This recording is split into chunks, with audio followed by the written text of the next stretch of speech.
ಇಂದ ಅನೇಕ ಕಾರ್ಯಕ್ರಮಗಳನ್ನು ಹಮ್ಮಿಕೊಂಡು ಧರ್ಮ ಜಾಗೃತಿಯನ್ನು ಮೂಡಿಸುವಂತಹ ಕಾಲಕಾಲದ ಕಾರ್ಯಕ್ರಮಗಳು ಆಯೋಜನೆಗೊಂಡಂತಹದ್ದು ಎಲ್ಲರಿಗೂ ವಿದಿತವಾದ ವಿಷಯ. ಈ ಹಿನ್ನೆಲೆಯಲ್ಲಿ ವಸಂತ ಶಿಬಿರವನ್ನು ರಾಯಚೂರು ನಗರದಲ್ಲಿ ಆಯೋಜಿಸಿ ಗುರುಸಾರ್ವಭೌಮ ಸಂಸ್ಕೃತ ವಿದ್ಯಾಪೀಠದ ಒಂದು ಅಡಿಯಲ್ಲಿ ಈ ಶಿಬಿರವನ್ನು 9 ದಿನಗಳ ಕಾಲ ಇಲ್ಲಿ ಆಯೋಜಿಸಿದೆ. ಪ್ರಹ್ಲಾದರಾಜರು ಭಾಗವತದಲ್ಲಿ ಒಂದು ಮಾತನ್ನು ಹೇಳ್ತಾರೆ, ಕೌಮಾರ ಆಚರೇತ್ ಪ್ರಾಜ್ಞ ಧರ್ಮಾನ್ ಭಾಗವತಾನಿಹ. ಈ ಧರ್ಮವನ್ನ ಆಫ್ಟರ್ ರಿಟೈರ್ಮೆಂಟ್ ನಾವು ಸಂಧ್ಯಾ ವಂದನೆ ಕಲಿಯೋಣ, ಆಫ್ಟರ್ ರಿಟೈರ್ಮೆಂಟ್ ನಾಮಧಾರಣೆಯನ್ನ ಅಭ್ಯಾಸ ಮಾಡೋಣ, ಹೀಗೆ ಚಿಕ್ಕ ವಯಸ್ಸಿನಲ್ಲಿ ಬೇಡ, ವಯಸ್ಸಾದ ಮೇಲೆ ನಾವು ಕಲಿಯೋಣ ಅಂತಂದ್ರೆ ತದಪ್ಯಧ್ರುವಮರ್ಥದಂ ಅಂದಿದ್ದಾರೆ. ಈ ಚಿಕ್ಕ ವಯಸ್ಸು ಅನ್ನುವಂತಹದ್ದನ್ನು ಬಿಟ್ಟು ಹಿರಿಯರಾದ ಮೇಲೆ ನಿವೃತ್ತಿ ಜೀವನದಲ್ಲಿ ನಾವು ಕಲಿತೇವೆ ಅಂತಂದ್ರೆ ಇದು ಶಾಶ್ವತವಾದದ್ದಲ್ಲ. ಅಲ್ಲಿ ತನಕ ನಿವೃತ್ತಿ ಆಗೋ ತನಕ ನಾವೆಲ್ಲ ಇರ್ತೀವಿ ಅಂತೂ ಕೂಡ ಗ್ಯಾರಂಟಿ ಇಲ್ಲಪ್ಪ. ಆದ್ದರಿಂದ ಧರ್ಮವನ್ನ ನಾವು ಚಿಕ್ಕ ವಯಸ್ಸಿನಿಂದಲೇನೆ ನಮ್ಮ ಜೀವನದಲ್ಲಿ ಹಾಸುಹಕ್ಕಾಗಿ ಅಳವಡಿಸಿಕೊಳ್ಬೇಕು ಅಂತ. ಯಾವ ರೀತಿ ಧರ್ಮಶ್ರದ್ಧೆ ಉಳ್ಳವರಾಗಬೇಕು, ಧರ್ಮದ ಬಗ್ಗೆ ಆಸಕ್ತಿಯನ್ನು ಹೊಂದಬೇಕು ಅಂತಂದ್ರೆ ಗೃಹೀತ ಇವ ಕೇಶೇಶು ಮೃತ್ಯುನ ಧರ್ಮಮಾಚರೇತ್. ಇನ್ನೇನು ಮೃತ್ಯು ದೇವತೆ ಬಂದು ನಮ್ಮ ಕೂದಲನ್ನ ಹಿಡಿದು ಜುಟ್ಟನ್ನ ಹಿಡಿದು ನಾನು ಎಳೆದುಕೊಂಡು ಹೋಗ್ತೇನೆ ಅಂತ ಅನ್ಲಿಕ್ಕೆ ಸಿದ್ಧನಾಗಿದ್ದಾನೆ ಎಂಬುವಂತಹ ಎಚ್ಚರಿಕೆಯಲ್ಲಿ ನಾವು ಧರ್ಮದ ಆಚರಣೆ, ಧರ್ಮಶ್ರದ್ಧೆ, ಧಾರ್ಮಿಕರಾಗಬೇಕು ಎಂಬುದಾಗಿ ಶಾಸ್ತ್ರ ಪುರಾಣಗಳು ನಮಗೆ ತಿಳಿಸಿಕೊಡ್ತಾ ಇದ್ದಾವೆ. ಆ ಒಂದು ಹಿನ್ನೆಲೆಯಲ್ಲಿ ಚಿಕ್ಕ ವಯಸ್ಸಿನಲ್ಲೇನೆ ನಾವು ಧರ್ಮ ಪ್ರವೃತ್ತಿ, ಧರ್ಮ ಜಾಗೃತಿಯನ್ನು ಹೊಂದಬೇಕು. ಅದಕ್ಕೆ ಪ್ರಹ್ಲಾದರಾಜರು ಕೌಮಾರ ಆಚರೇತ್ ಪ್ರಾಜ್ಞ ಅಂದಿದ್ದಾರೆ. ಆ ಒಂದು ನಿಟ್ಟಿನಲ್ಲಿ ಪ್ರಹ್ಲಾದರಾಜರೇ ರಾಘವೇಂದ್ರ ಸ್ವಾಮಿಗಳವರಾದ್ದರಿಂದ ಅವರ ಕೃಪಾಪೋಷಿತವಾದಂತಹ ಸಂಸ್ಥೆಗಳಲ್ಲಿ ದೇಶದ ವಿವಿಧ ಭಾಗಗಳಲ್ಲಿ ಈ ಧಾರ್ಮಿಕ ವಸಂತ ಶಿಬಿರವನ್ನು ಆಯೋಜಿಸಿ ಶಾಲಾ ಮಕ್ಕಳುಗಳಿಗೆ, ಕಾಲೇಜಿನ ಮಕ್ಕಳುಗಳಿಗೆ, ಶಾಲಾ ಒಂದು ಹೆಣ್ಣು ಮಕ್ಕಳು, ಅದೇ ರೀತಿಯಾಗಿ ಹಿರಿಯರಿಗೆ, ಇವರಿಗೆಲ್ಲರಿಗೂ ಕೂಡ ಈ ವಸಂತ ಮಾಸದಲ್ಲಿ ಶಿಬಿರವನ್ನು ಆಯೋಜಿಸಿ ಅವರ ದೈನಂದಿನ ಜೀವನದಲ್ಲಿ ಬೇಕಾಗುವಂತಹ ಧಾರ್ಮಿಕ ವಿಚಾರಗಳನ್ನು, ಅನುಷ್ಠಾನಗಳನ್ನು ಅವರುಗಳಿಗೆ ತರಬೇತಿಯನ್ನು ನೀಡಿ ಕೇವಲ ಥಿಯರಿ ಮಾತ್ರವಲ್ಲದೆ ಪ್ರಾಕ್ಟಿಕಲ್ ಅನ್ನು ಕೂಡ ಅದನ್ನು ಅವರಿಗೆ ತಿಳಿಸಿಕೊಟ್ಟು ತನ್ಮೂಲಕವಾಗಿ ಧರ್ಮಶ್ರದ್ಧೆಯನ್ನು ಮೂಡಿಸುವಂತಹ ಒಂದು ಕಾರ್ಯಕ್ರಮ ಈ ಶಿಬಿರದ ಮೂಲಕವಾಗಿ ಆಯೋಜಿಸಲಾಗಿದೆ. ಇದನ್ನ 9 ದಿನಗಳ ಕಾಲ ಈ ನಗರದಲ್ಲಿ ಅನೇಕ ಜನ ವಿದ್ಯಾರ್ಥಿಗಳು ಇಲ್ಲಿ ಶಿಬಿರಾರ್ಥಿಗಳಾಗಿ ಆಗಮಿಸಿದ್ದಾರೆ. ಮಕ್ಕಳುಗಳ ಪಾಲಕರುಗಳು ಶಿಬಿರಾರ್ಥಿಗಳಾಗಿ ವಿದ್ಯಾರ್ಥಿಗಳನ್ನು ತಂದು ಶಿಬಿರದಲ್ಲಿ ಬಿಟ್ಟಿದ್ದಾರೆ. ಶಿಬಿರದ ಆಯೋಜನೆ ಚೆನ್ನಾಗಿ ಆಗಿದೆ.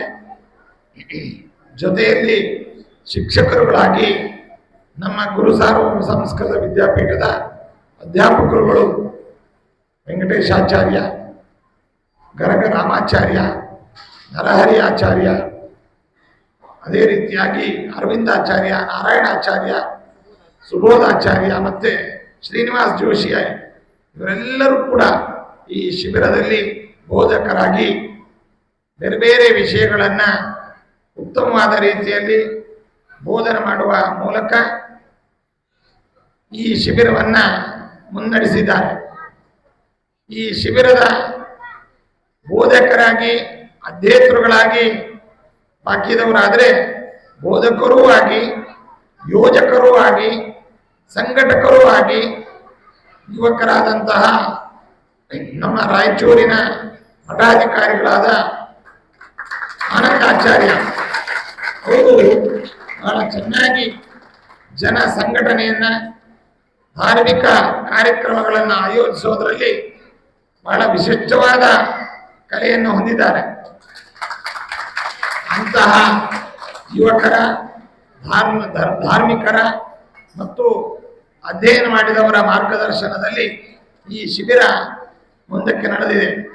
ಸುಮಾರು 70 ಜನ ವಿದ್ಯಾರ್ಥಿಗಳು ಅಧ್ಯೇತರುಗಳು ಇಲ್ಲಿ ಬಂದಿದ್ದಾರೆ ಅಂತಂದ್ರೆ ಇದರ ಹಿಂದಿನ ಪರಿಶ್ರಮ ನಮ್ಮ ಆನಂದಾಚಾರ್ಯರದು ಪ್ರಧಾನವಾಗಿ. ಅದಕ್ಕೆ ಇಲ್ಲಿಯ ಬ್ರಾಹ್ಮಣ ಸಮುದಾಯದ ಸಂಘದ ಅಧ್ಯಕ್ಷರುಗಳು, ಅದೇ ರೀತಿಯಾಗಿ ವಿವಿಧ ಧಾರ್ಮಿಕ ಕೇಂದ್ರಗಳ ಸಂಘಟಕರು, ಆಯೋಜಕರು, ಮಠದ ಶಿಷ್ಯರು, ಭಕ್ತರು ಎಲ್ಲರೂ ಕೂಡ ಅದಕ್ಕೆ ಒತ್ತಾಸೆಯಾಗಿದ್ದುಕೊಂಡು ಈ ಶಿಬಿರದ ಯಶಸ್ಸಿಗೆ ಕಾರಣರಾಗಿದ್ದೀರಿ. ಜೊತೆಗೆ ಊಟೋಪಚಾರಗಳನ್ನು ವಿದ್ಯಾರ್ಥಿಗಳಿಗೆ ಮಾಡುವಂತಹ ವಿಚಾರದಲ್ಲಿ ಸ್ವಯಂ ಪ್ರೇರಿತರಾಗಿ ಅನೇಕ ಜನ ಉದಾರ ಮನಸ್ಸಿನ ದಾನಿಗಳು, ಚಿಕ್ಕ ಚಿಕ್ಕ ಮಕ್ಕಳು, ಬ್ರಹ್ಮಚಾರಿಗಳು, ವಿದ್ವಾಂಸರು ಎಲ್ಲರೂ ಕೂಡ ಈ ಶಿಬಿರದಲ್ಲಿ ಇದ್ದಾರೆ. ಅವರಿಗೊಂದು ಉತ್ಸಾಹ ಬರಬೇಕು, ಪ್ರೋತ್ಸಾಹವನ್ನು ನೀಡಬೇಕು, ಧರ್ಮವನ್ನು ಪೋಷಿಸಬೇಕು ಎಂಬುವಂತಹ ಹಿನ್ನೆಲೆಯಲ್ಲಿ ಅನೇಕರು ಪ್ರತಿನಿತ್ಯವೂ ಕೂಡ ವಿವಿಧವಾದ ಭಕ್ಷ್ಯ ಪದಾರ್ಥಗಳನ್ನು, ತಿನಿಸುಗಳನ್ನು, ತಿಂಡಿಗಳನ್ನು ಮಾಡಿಸಿ ತಮ್ಮ ಖರ್ಚಿನಿಂದಲೇ ಮಾಡಿಸಿ ಅವರುಗಳು ಈ ಒಂದು ಶಿಬಿರಕ್ಕೆ ಪೋಷಣೆಯನ್ನು ನೀಡಿ ತನ್ಮೂಲಕವಾಗಿ ಗುರುರಾಜರ ಮತ್ತು ಧರ್ಮದ ಸೇವೆಯನ್ನು ಮಾಡಿದ್ದಾರೆ. ಮಠದ ವತಿಯಿಂದ ಭೋಜನಾದಿ ಕಾರ್ಯಕ್ರಮಗಳನ್ನು ಆಯೋಜಿಸಿ ಅದಕ್ಕೆ ಬೇಕಾದ ವ್ಯವಸ್ಥೆಯನ್ನು ಮಾಡಲಾಗಿದೆ.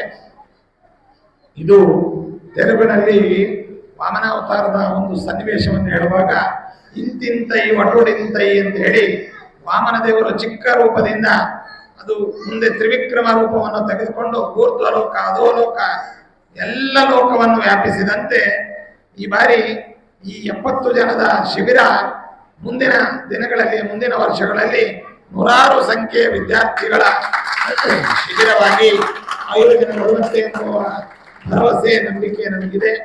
ನೀವೆಲ್ಲರೂ ಕೂಡ ಇಲ್ಲಿ ಮಠಾತೀತವಾಗಿ, ಮತಾತೀತವಾಗಿ, ತ್ರಿಮತಸ್ಥ ವಿಪ್ರ ಬಾಂಧವರೆಲ್ಲರೂ ಕೂಡ ಈ ಧಾರ್ಮಿಕ ಕಾರ್ಯಕ್ರಮಗಳಲ್ಲಿ ಪಾಲ್ಗೊಳ್ಬೇಕು.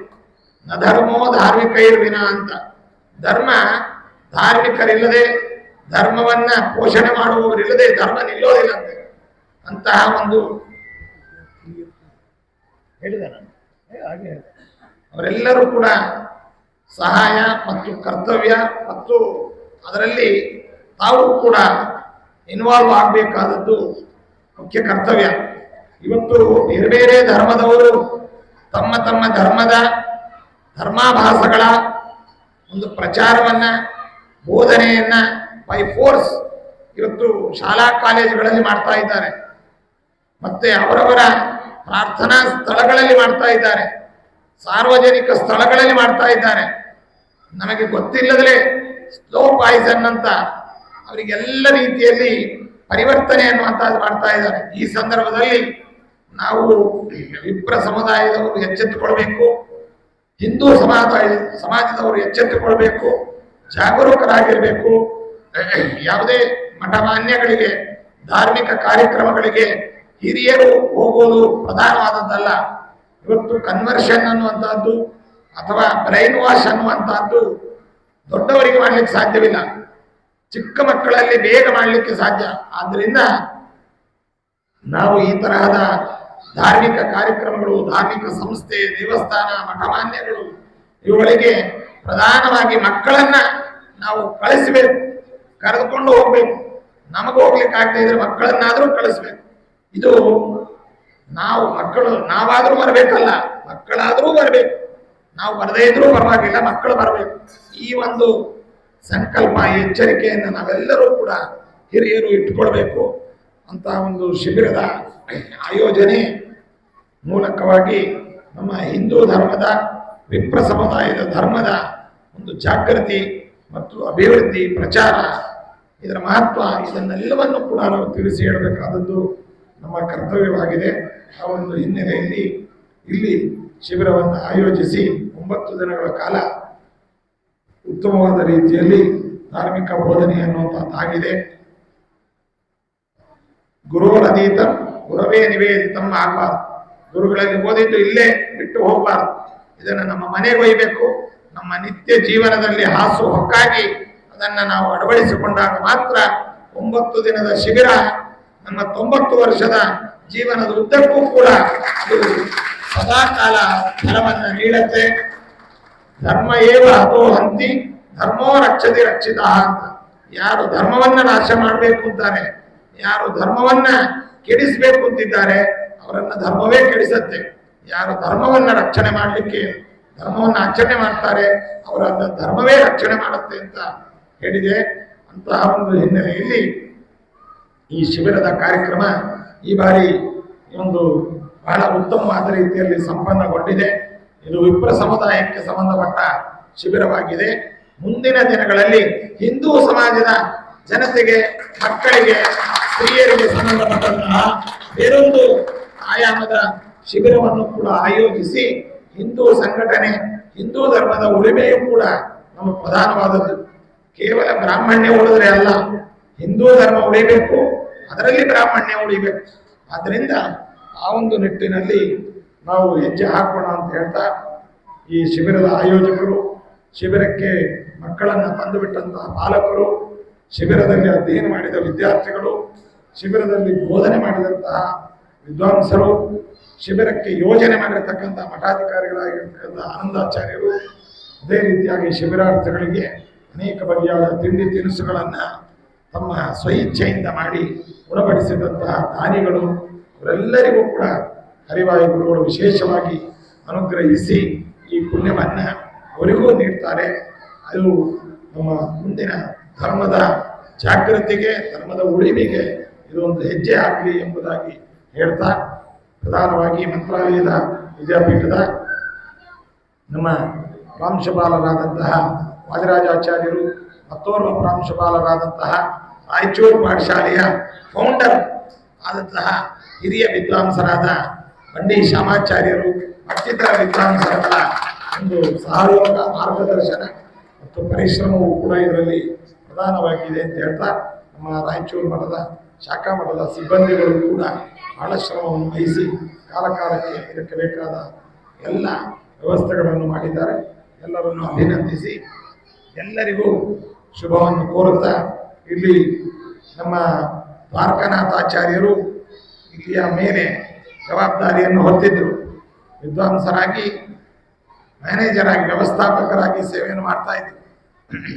ರಾಯಚೂರಿನಲ್ಲಿ ತುಂಬ ಅವರಿಗೆ ಅನುಭವ, ಟ್ರೈನಿಂಗ್ ಆಗಿದ್ದಕ್ಕೋಸ್ಕರಾಗಿ ರಾಯಚೂರಿನ ಕೊಡುಗೆಯಾಗಿ ಮಂತ್ರಾಲಯಕ್ಕೆ ಅವರನ್ನು ತೆಗೆದುಕೊಂಡು ಮಂತ್ರಾಲಯದಿಂದ ಯುವ ವಿದ್ವಾಂಸರನ್ನ ನಮ್ಮಲ್ಲಿ ಅಧ್ಯಯನ ಮಾಡಿದ ನಮ್ಮ ಶಿಷ್ಯರಾದಂತಹ ಗರಗ ಜಯರಾಮಾಚಾರ್ಯರನ್ನ ಇಲ್ಲಿ ವ್ಯವಸ್ಥಾಪಕರನ್ನಾಗಿ ಮಾಡಿದ್ದೇವೆ. ಅವರು ಒಳ್ಳೆ ಪಾಠ ಪ್ರವಚನದಲ್ಲಿ ಅಧೀನರು, ಸದಾಚಾರಿಗಳು, ಜೊತೆಗೆ ಪೌರೋಹಿತ್ಯದಲ್ಲಿಯೂ ಕೂಡ ಬಹಳ ವಿಶೇಷವಾಗಿ ಪರಿಣಿತಿಯನ್ನು ಪಡೆದಂಥವರು. ಅಂತ ಅವರ ಒಂದು ಮ್ಯಾನೇಜರ್ ಆಗಿ ಇಲ್ಲಿ ನಡೆಸ್ಕೊಂಡು ಹೋಗಬೇಕು ಅಂತ ನಾವು ಇಲ್ಲಿ ಅವರನ್ನು ವರ್ಗಾವಣೆ ಮಾಡಿದ್ದೇವೆ. ನೀವೆಲ್ಲರೂ ಕೂಡ ಚಿರಂಜೀವಿಗೆ ವಿಶೇಷವಾಗಿ ಪ್ರೋತ್ಸಾಹವನ್ನು ನೀಡಿ ಆನಂದಾಚಾರ್ಯ, ಜಯರಾಮಾಚಾರ್ಯ ಮತ್ತು ಮಠದ ಸಿಬ್ಬಂದಿಗಳು, ನಿಮ್ಮ ಮಠದ ಶಿಷ್ಯರು, ಭಕ್ತರು ಎಲ್ಲರೂ ಕೂಡ ಸಹಕಾರವನ್ನು ನೀಡಿ ಪ್ರತಿ ಮಂತ್ರಾಲಯವಾಗಿ ಈ ರಾಯಚೂರಿನ ಪಾಠಶಾಲೆ, ರಾಯಚೂರಿನ ಮಠ, ರಾಯಚೂರಿನ ಪರಿಸರ ಇದು ನಮ್ಮ ಕರ್ನಾಟಕದ 2ನೇ ಮಂತ್ರಾಲಯವಾಗಿ ಆಗಬೇಕು ಅಂತ ಹೇಳ್ತಾ, ಸಂಪೂರ್ಣವಾದ ಪ್ರೋತ್ಸಾಹ, ಆಶೀರ್ವಾದ, ಜವಾಬ್ದಾರಿಯನ್ನ ಜಯರಾಮಾಚಾರ್ಯರು ಮತ್ತು ನಮ್ಮ ಆನಂದಾಚಾರ್ಯರು ಇವರಿಗೆ ನೀಡಿದ್ದೇವೆ. ಇವರು ಮುಂದುವರಿಸಿಕೊಂಡು ಹೋಗಬೇಕು. ಇದಕ್ಕೆಲ್ಲ ನಮ್ಮ ರಾಯಚೂರಿನ ಎಲ್ಲ ಮಠದ ಶಿಷ್ಯರು, ಭಕ್ತರು ಎಲ್ಲರೂ ಕೂಡ ಸಹಕಾರವನ್ನು ನೀಡ್ತಾರೆ ಎಂಬುದಾಗಿ ಹೇಳ್ತಾ, ಆನಂದಾಚಾರ್ಯರು ಇದೇ ಊರಿನವರು, ಆದ್ದರಿಂದ ನಿಮ್ಮವರೇ, ನಾವು ಬೇರೆಯವ್ರನ್ನ ಇಲ್ಲಿಂದ ತಂದಿದ್ದಿಲ್ಲ, ರಾಯಚೂರಿನವರೇ ಇರ್ತಿದ್ದೀವಿ. ನೀವು ಆನಂದಾಚಾರ್ಯರು ಈ ಮಠಾಧಿಕಾರಿ ಜವಾಬ್ದಾರಿ ತಗೊಂಡ ಮೇಲೆ ಅನೇಕ ಬಗೆಯಾದ ಸಂಘಟನೆ, ಧರ್ಮ ಜಾಗೃತಿ, ಜನರನ್ನು ಹಚ್ಚಿಕೊಳ್ಳೋದು, ಈ ಬೇರೆ ಬೇರೆ ಕಾರ್ಯಕ್ರಮಗಳನ್ನು ಆಯೋಜಿಸುವ, ಹೋಮ, ಶಿಬಿರ ಕಾರ್ಯಕ್ರಮಗಳು, ಉಪನ್ಯಾಸ ಇತ್ಯಾದಿ ಬೇರೆ ಬೇರೆ ಕಾರ್ಯಕ್ರಮಗಳನ್ನು ಆಯೋಜಿಸಿ ಒಂದು ವಿಶೇಷವಾದ ರೀತಿಯಲ್ಲಿ ಇದನ್ನು ಮುಂದೆ ನಡೆಸ್ತಾ ಇದ್ದಾರೆ. ಅಂತಹ ಚಿರಂಜೀವಿಗಳಿಬ್ಬರಿಗೂ ಕೂಡ ಜೋಡೆತ್ತನ್ನಾಗಿ ನಾವು ಮಾಡಿ ಬಿಟ್ಟಿದ್ದೇವೆ. ಜೊತೆಗೆ ವಿದ್ಯಾಪೀಠಕ್ಕೆ ಬೇರೆ ಬೇರೆ ವಿದ್ವಾಂಸರನ್ನ ಇಲ್ಲಿ ಈಗಾಗಲೇ ನಾವು ನಿಯೋಜಿಸಿದ್ದೇವೆ. ಅವರು ಪಾಠ ಪ್ರವಚನವನ್ನು ನೋಡ್ಕೊಳ್ತಾರೆ. ಒಟ್ಟಿನಲ್ಲಿ ಆಲ್ ಇನ್ ಒನ್ ಆಗಬೇಕು. ಪೌರೋಹಿತ್ಯದಲ್ಲೂ ಇರಬೇಕು, ಪಾಠದಲ್ಲಿ ಇರಬೇಕು, ಮ್ಯಾನೇಜ್ಮೆಂಟ್ನಲ್ಲಿ ಇರಬೇಕು, ಸಂಘಟನೆಯಲ್ಲಿರಬೇಕು, ಧರ್ಮ ಶ್ರದ್ಧೆ ಉಳ್ಳವರಾಗಬೇಕು. ಜನಾನುರಾಗಿಗಳಾಗಿ ನೀವೆಲ್ಲರೂ ಕೂಡ ಇದನ್ನು ಮುಂದುವರಿಸಿಕೊಂಡು ಹೋಗಬೇಕು ಎಂಬುದಾಗಿ ಹೇಳಿ ನಮ್ಮೆಲ್ಲ ಮಾತುಗಳನ್ನು ಮುಗಿಸ್ತಾ ಎಲ್ಲರಿಗೂ ಈ ಕಾರ್ಯಕ್ರಮದ ಯಶಸ್ಸಿಗೆ ಪ್ರತ್ಯಕ್ಷವಾಗಿ ಪರೋಕ್ಷವಾಗಿ ಕಾರಣಕರ್ತರಾದಂಥ ಎಲ್ಲರನ್ನ ನಾನು ಅಭಿನಂದಿಸಿ ನಮ್ಮ ಚಿರಂಜೀವಿಗಳಾದಂತಹ ಯುವ ವಿದ್ವಾಂಸರಾದ ಸುಬೋಧಾಚಾರ್ಯ ಮತ್ತು ಅರವಿಂದಾಚಾರ್ಯ ಇವರನ್ನೆಲ್ಲರನ್ನು ಕೂಡ ತುಂಬ ಹೃದಯದಿಂದ ಆಶೀರ್ವದಿಸಿ, ಅದೇ ರೀತಿಯಾಗಿ ಚಿರಂಜೀವಿ ಅಪ್ರಮೇಯ ಆಚಾರ್ಯರು ಕೂಡ ಈ ಸಂದರ್ಭದಲ್ಲಿ ತನ್ನ ವಾಕ್ಕುಸುಮವನ್ನು ಸಮರ್ಪಿಸಿದ್ದಾರೆ. ಚಿರಂಜೀವಿಗೂ ಕೂಡ ಹರಿವಾಯುಗಳು ಉತ್ತರೋತ್ತರವಾಗಿ ಶ್ರೇಯಸ್ಸನ್ನು ಅನುಗ್ರಹಿಸಲಿ ಅಂತ ಪ್ರಾರ್ಥಿಸ್ತಾ ಎಲ್ಲರಿಗೂ ಶುಭವನ್ನು ಕೋರ್ತಾ ಇದ್ದೇನೆ. ಸರ್ವೇ ಜನ ಸುಖಿನೋ ಭವಂತು. ಸಮಸ್ತ ಸನ್ಮೋಹನ